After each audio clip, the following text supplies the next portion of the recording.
السلام علیکم ناظرین، آج ہمارے ساتھ غلام یزدانی اشاعتی جو بدر کے مشہور شخصیت ہیں، ان سے ہم جانتے ہیں کہ UCC کے بارے میں اس میں کیا صرف مسلمان ہے کہ ادر کمیونٹی بھی ہے؟ آپ صرف مسلمانوں کی تائید کر رہے ہیں کہ ہر کمیونٹی کر رہے ہیں؟ السلام علیکم۔ وعلیکم السلام ورحمۃ اللہ۔ یزدانی صاحب، آپ کا ہمارے E7 چینل پہ استقبال ہے۔ شکریہ۔ اس کے بارے میں آپ کیا کہنا چاہیں گے؟ UCC کے بارے میں ذرا خلاصے سے بتائیے۔ بسم اللہ الرحمن الرحیم۔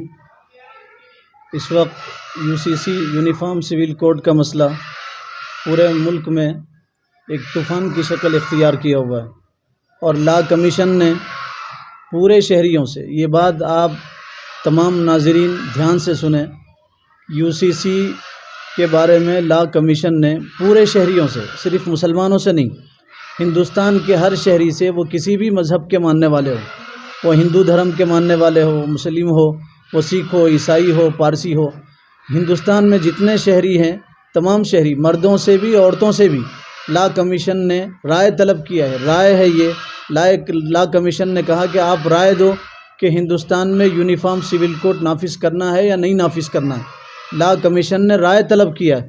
اور ایک بات یاد رکھیں، سپریم کورٹ ہو، ہائی کورٹ ہو یا کوئی جج ہو، ہندوستان میں قانون بنانا ان کا حق نہیں ہے۔ وہ قانون نہیں بنا سکتے، قانون بنانا ان کا حق نہیں ہے۔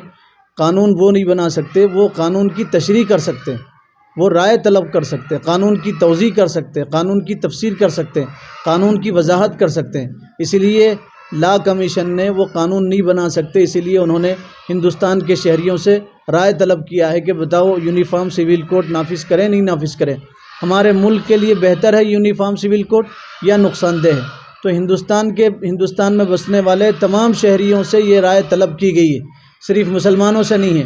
اور یاد رکھیں، یونیفارم سول کوڈ یہ سب کے لیے نقصان دہ ہے، صرف مسلمانوں کے لیے نقصان دہ نہیں ہے۔ ہندوستان میں جتنے شہری ہیں سب کے لیے یونیفارم سول کوڈ نقصان دہ ہے، وہ کسی بھی مذہب کے ماننے والے ہو، اور مسلمانوں سے زیادہ اس میں دوسروں کا نقصان ہے اور ملک کا نقصان ہے، پورے دیش کا نقصان ہے۔ ہندوستان میں صرف ایک مذہب کے لوگ نہیں رہتے یا 2-3 مذہب کے لوگ نہیں رہتے، یہاں تو ہر 20 کلومیٹر کے بعد مذہب بدلتا ہے، زبان بدلتی ہے۔ چل رہا ہے یزدانی صاحب، اس میں تو صرف ایک کمیونٹی کا ہی ظاہر کر رہے ہیں اور کمیونٹی کے لوگ ہی اس کا اپوز کر رہے ہیں، اس کے بارے میں آپ کا کیا کہنا ہے؟ نہیں، دیکھیے، ہم تمام شہریوں سے گزارش کرتے ہیں کہ آپ یونیفارم سول کوڈ کے بارے میں معلومات حاصل کیجئے، آپ کو پتہ چلے گا یہ بہت خطرے کی بات ہے، سب کے لیے نقصان دہ ہے، تمام شہریوں کے لیے نقصان دہ ہے یونیفارم سول کوڈ، بلکہ دیش کے لیے نقصان دہ۔ اچھا، کیا وجہ ہے کہ صرف زیادہ تر جو ہے مسلم کمیونٹی اس کو اپوز کر رہی؟ اس کی وجہ کیا ادر کمیونٹی میں اس کے بارے میں معلومات نہیں رہنے کی وجہ کیا ہے؟ اس کے بارے میں آپ کیا کہیں گے؟ اصل میں غلط فہمی پھیلائی جا رہی ہے، غلط فہمی پھیلائی جا رہی ہے۔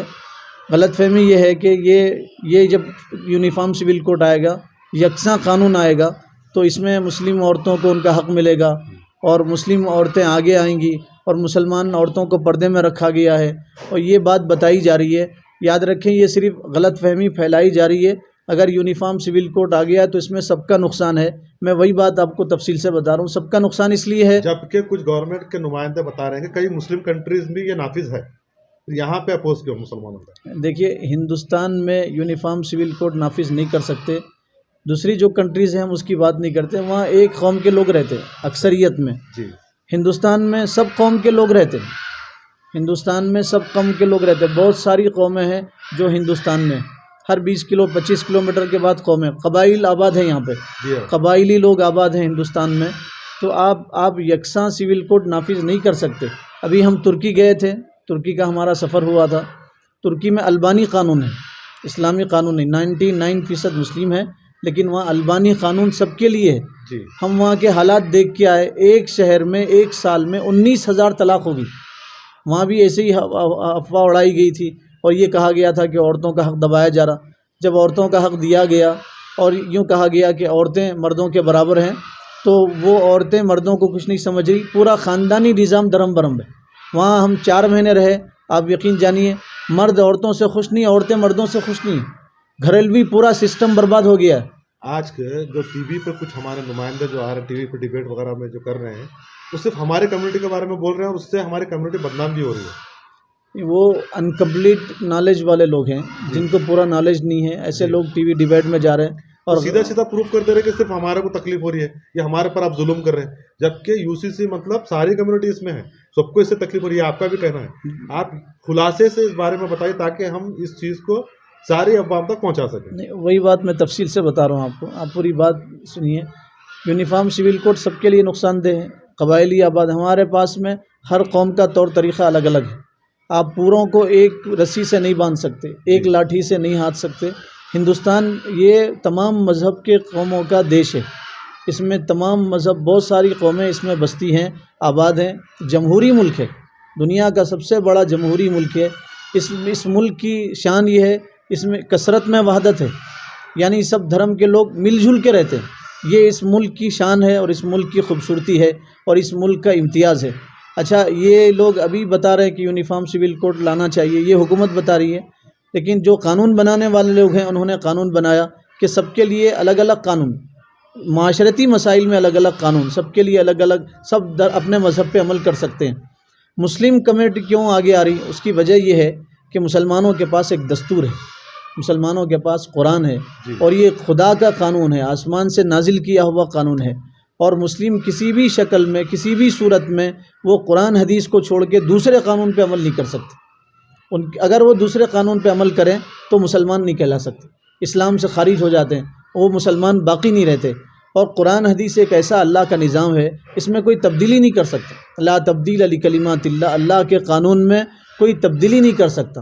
تو مسلمان اگر دوسرے قانون پہ عمل کریں قرآن حدیث کو چھوڑ کے تو مسلمان ہی باقی نہیں رہتے، ان کا مذہب ختم ہو جاتا ہے. اور یہ حکومت یہ سازش کر رہی ہے کہ مسلمانوں کا قانون ختم کر دیا جائے اور مسلمان اپنے مذہب پہ عمل نہ کر سکے، پوری قومیں اپنے مذہب پہ عمل نہ کر سکے. لیکن چونکہ مسلمانوں کے پاس دستور ہے، ان کا قانون ہے اور وہ اس پہ عمل کیے بغیر زندہ نہیں رہ سکتے. جب تک جئیں گے قرآن حدیث پہ عمل کر کے زندہ رہیں گے. قرآن حدیث کے خلاف مسلمان عمل نہیں کر سکتے، اس لیے مسلمانوں کو زیادہ تکلیف ہے. اور مسلمانوں کو تکلیف اس لیے بھی ہے کہ مسلمان سب سے زیادہ اس ملک کی آزادی میں مسلمانوں نے حصہ لیا. مسلمانوں نے حصہ لیا، مسلمانوں کو برداشت نہیں ہوتا تھا کہ ہندوستان پہ دوسروں کا قبضہ ہے. ابھی بھی مسلمان یہ چاہ رہے ہیں کہ جیسے ہم نے آزادی میں حصہ لیا ایسے اس ملک کو بانٹنے سے بچائیں گے انشاءاللہ. ملک میں بدامنی کو ختم کریں گے، ملک میں جو دہشت ہے اس کو ختم کریں گے. یونیفارم سول کوڈ اس ملک کا مسئلہ ہے ہی نہیں. یونیفارم سول کوڈ اس ملک کا، اس دیش کا، بھارت کا مسئلہ ہے نہیں ہے. یہ لوگ جو جب سے اقتدار میں آئے کچھ لوگ، تو اس وقت سے انہوں نے کچھ کام نہیں کیا ملک کے لیے. اب یہ اگلا الیکشن جیتنے کے لیے ایک نیا مدعا ان کو ملا اور نیا مدعا یہ کھڑا کر رہے ہیں. یونیفارم سول کوڈ سے زیادہ اس ملک کے کتنے لوگ بھوکے مر رہے ہیں، کتنے لوگ غریب زندگی گزار رہے ہیں. ہر چیز کے دام دن بدن بڑھ رہے ہیں، غریب بیچارہ پریشان ہے. آپ دیکھیے، صبح اخبار کھول کے دیکھیے تو کسان خودکشی کرتے ہوئے ملیں گے آپ کو. ابھی ہمارے یہاں ایک آدمی 2 بچوں کے ساتھ اس نے خودکشی کیا. روزانہ لوگ سوسائڈ کر رہے ہیں. غریبی، بھوک مری اس ملک کا سب سے بڑا مسئلہ ہے. اور پھر مسئلہ یہ ہے کہ اس ملک میں کتنے جرائم ہو رہے ہیں. روزانہ کتنے لوگ کتنی عورتوں کے ساتھ چھیڑخانی کر رہے ہیں اور کتنی عورتوں کا مرڈر کر رہے ہیں اور کتنے لوگ اس ملک میں مارے جا رہے ہیں. ایک شہر میں نام لینا نہیں چاہتا، ایک شہر میں پچھلے 64 گھنٹوں میں 8 مرڈر ہوئے. امن نہیں ہے. آپ اس ملک میں امن قائم کیجئے. بھوک مری سے لوگ مر رہے ہیں، ڈرگس کا مسئلہ ہے، نشیلی دوائیوں کا مسئلہ ہے، لوگ وہ استعمال کر رہے ہیں. اس سے ملک کو آپ بچائیے. یونیفارم سول کوڈ اس ملک کا مسئلہ نہیں ہے. یونیفارم سول کوڈ ملک کا مسئلہ نہیں ہے. ملک میں لٹیرے مال لے کے بھاگ گئے، آپ ان کو نہیں لا رہے ملک میں، یہ سب سے بڑا مسئلہ ہے. آپ نے وعدہ کیا تھا کالا دھن آئے گا تو 15 لاکھ روپے آئیں گے. کالا دھن کی 1 کوڑی ابھی تک واپس نہیں آئی. اس مسئلے کو پہلے آپ حل کیجئے. یونیفارم سول کوڈ اس ملک کا مسئلہ نہیں ہے. اس ملک کا مسئلہ یہ ہے ملک میں امن قائم کیا جائے. اس ملک کا مسئلہ یہ ہے کہ ملک میں غریب لوگوں کی مدد کی جائے. ملک میں جو نشہ کر رہے ہیں، الکوہل کا استعمال کثرت سے ہو رہا، لوگوں کی زندگیاں خراب ہو رہے ہیں، ان کا مسئلہ. دواخانوں میں علاج کے لیے دوائیاں نہیں ہیں. پچھلے بچے مر گئے تھے دوا نہیں، آکسیجن نہیں پہنچنے کی وجہ سے. ابھی بھی کتنے دواخانوں میں لوگ پڑے ہوئے ہیں، دوائیاں باہر سے لانا پڑتا ہے، ان کے پاس پیسے نہیں. جانے جا رہی لوگوں کی. اس ملک کا سب سے بڑا مسئلہ یہ ہے کہ لوگوں کی صحت کے بارے میں آپ فکر کیجیے.